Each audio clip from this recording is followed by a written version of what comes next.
السلام علیکم ورحمۃ اللہ وبرکاتہ۔ بسم اللہ الرحمن الرحیم۔ علامہ اقبال رحمۃ اللہ علیہ نے برسوں پہلے یہ کہا تھا کہ وقت فرصت ہے کہاں کام ابھی باقی ہے، نور توحید کا اتمام ابھی باقی ہے۔ پیارے ناظرین اور سامعین، بالکل حقیقت یہی ہے کہ ابھی اس وقت امت مسلمہ کے ہاتھ، امت مسلمہ کے ذمے ایک بہت بڑا کام باقی ہے، اور وہ ہے نور توحید کا اتمام۔ ناظرین و سامعین، آج میرے مخاطب آپ میں سے ہر شخص ہے، ہر اہل علم اور ہر ان پڑھ شخص کہ جس نے کوئی ڈگری حاصل نہیں کی، جس کے پاس کسی قسم کی کوئی سند نہیں ہے، لیکن وہ بھی آج میرا مخاطب ہے۔ اور آپ میں سے ہر وہ شخص جو عالم ہے یا غیر عالم ہے، وہ بھی آج میرا مخاطب ہے۔ علامہ اقبال رحمۃ اللہ علیہ نے برسوں پہلے اس امت کے نوجوانوں کو بحیثیت ایک شاعر کے، بحیثیت ایک فلسفی کے، بحیثیت ایک دین سے محبت اور وطن سے محبت کرنے کے، انہوں نے امت کے لیے بہت کچھ سرمایہ چھوڑ کے گئے۔ علامہ اقبال رحمۃ اللہ علیہ نے اپنے مختلف اشعار کے اندر، مختلف انداز کے اندر، مختلف اسلوب کے ساتھ انہوں نے اس امت کو بیدار کرنے کی کوشش کی ہے۔ اگر میں علامہ اقبال رحمۃ اللہ علیہ کے ان اشعار کو نقل کروں کہ جو انہوں نے اس وقت کے جو صوفیات تھے، اس وقت کے جو رہبانیت پسند تھے، کہ جو صرف اور صرف ذکر اور عبادت کو خاص قسم کی جگہوں پر، خانقاہوں پر ادا کرنے کا ایک کنسپٹ اور تصور رکھتے تھے، ان کے لیے علامہ اقبال رحمۃ اللہ علیہ نے یہ کہا تھا کہ نکل کر خانقاہوں سے ادا کر رسم شبیری، کہ فقر خانقاہی ہے فقط اندوہ دلگیری، کہ خانقاہوں کے اندر بیٹھنے والوں، صرف اور صرف ذکر اور عبادت کا تصور رکھنے والوں، اب یہ وقت آ گیا ہے کہ آپ ان خانقاہوں سے نکلو اور رسم شبیری کو ادا کرو، کہ جس طرح سے حضرت امام حسین علیہ السلام رضی اللہ تعالی عنہ، انہوں نے کیا کیا کہ اپنے پوری کی پوری زندگی کو اس کا ایک نچوڑ نکالا کہ ظلم کے خلاف، ظالم کے خلاف ڈٹ جانا، اس کے خلاف کھڑے ہو جانا، اور اس کے لیے اپنے آپ کو، اپنی جان کو قربان کر دینا، اپنے اہل خانہ کو قربان کروا دینا۔ تو علامہ اقبال رحمۃ اللہ علیہ نے بالکل یہی کہا کہ نکل کر خانقاہوں سے ادا کر رسم شبیری، یہ فقر خانقاہی ہے فقط اندوہ دلگیری، کہ یہ خانقاہی کی جو زندگی ہے، یہ درویشی کی جو زندگی ہے، یہ تو صرف اور صرف کیا ہے، اداسی ہے، ایک مایوسی ہے۔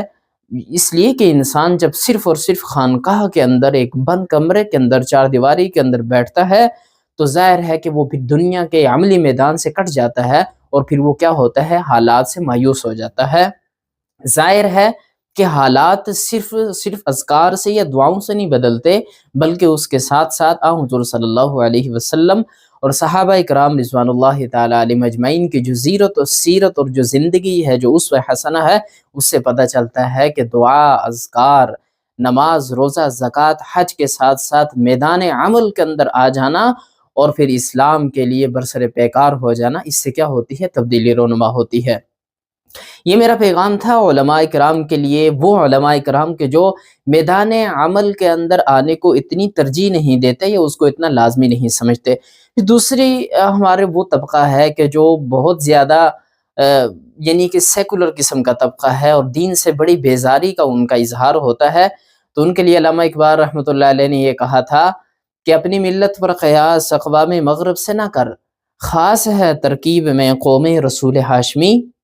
یعنی کہ جو انسان، یہ جو میری قوم کے کچھ نوجوان ہیں، کچھ لوگ ہیں کہ جو مغربی تہذیب اور تمدن کو دیکھ کر اس کا اپنی تہذیب و تمدن سے کیا کرتے ہیں، موازنہ کرتے ہیں، تقابل کرنے کی کوشش کرتے ہیں، تو ان سے کہا گیا کہ مغربی تہذیب کو اپنی ملت کے اوپر قیاس نہ کیجیے، اس لیے کہ خاص ہے ترکیب میں قوم رسول ہاشمی، اس لیے کہ ہمارے انداز، ہماری تہذیب اور تمدن، ہمارے مزاج کے اندر، ہماری بنیاد اور ساخت کے اندر یہ ایک خاص قوم رسول ہاشمی، رسول صلی اللہ علیہ وسلم کی جو قوم ہے، آپ کی جو ملت ہے، اس کا ایک خاص انداز ہے، یہی تو اس کی خاصیت ہے، یہی تو اس کی پہچان ہے، یہی تو اس کا امتیاز ہے، یہی تو اس کا ایک نور ہے، ایک نور، مینارہ نور ہے۔ اس لیے علامہ اقبال رحمۃ اللہ علیہ نے ایک اور مقام پر بھی یہ کہا تھا کہ نظر کو خیرہ کرتی ہے چمک تہذیب حاضر کی، یہ صناعی مگر جھوٹے نگوں کی ریزہ کاری ہے، کہ انسان کی نظر کو یہ جو مغربی اور جدید ایک تہذیب و تمدن ہے، جو مغرب کا، جو یورپ کا ایک تہذیب و تمدن ہے، وہ انسان کی آنکھوں کو خیرہ کرنے والا ہے، لیکن حقیقت یہ ہے کہ یہ صناعی، یہ جو بناوٹی ہے، یہ سب کچھ جو بناوٹ ہے، یہ فطرت کے جو خلاف ایک نظام ہے، تہذیب و تمدن ہے، یہ کیا ہے مگر جھوٹے نگوں کی ریزہ کاری ہے،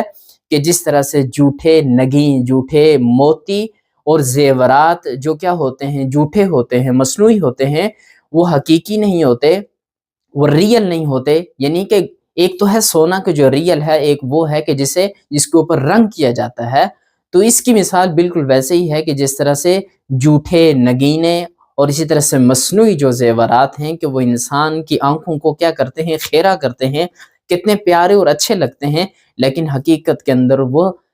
حقیقی وہ زیور نہیں ہوا کرتے، ان کی کوئی قیمت نہیں ہوا کرتی۔ تو بالکل اسی طرح سے یہ مغربی جو تہذیب و تمدن ہے، جو ان کا انداز زندگی ہے، طرز زندگی ہے، وہ سارا کا سارا کیا ہے، یہ صرف اور صرف آنکھوں کو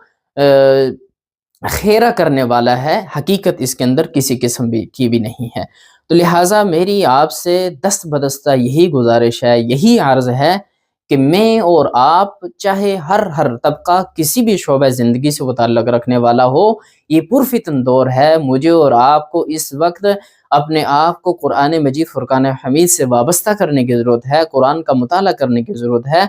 قرآن کے ترجمہ پڑھنے کی ضرورت ہے، اللہ کے کلام کو سمجھنے کی ضرورت ہے۔ اور یہ دور، آخری جو زمانہ ہے، اس کی طرف اس کی پیش رفت ہو رہی ہے۔ تو لہٰذا مجھے اور آپ کو، ہر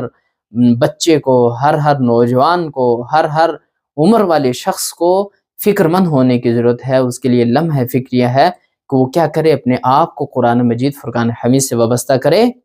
اور اس امت کے اندر ایک انقلاب کی روح پیدا کرے۔ اس امت کو اسلامی نظام، نفاذ اسلام کی جد و جہد کے لیے وہ کیا کرے، تیار کرے، اور خود بھی آگے بڑھے اور دوسروں کو بھی بڑھنے کی وہ اپنی استعداد اور صلاحیت کے مطابق وہ کوشش کرے۔ اللہ رب العالمین مجھے اور آپ کو ان تمام معاملات کے اندر کامیابی عطا فرمائے۔ وآخر دعوانا ان الحمد للہ رب العالمین۔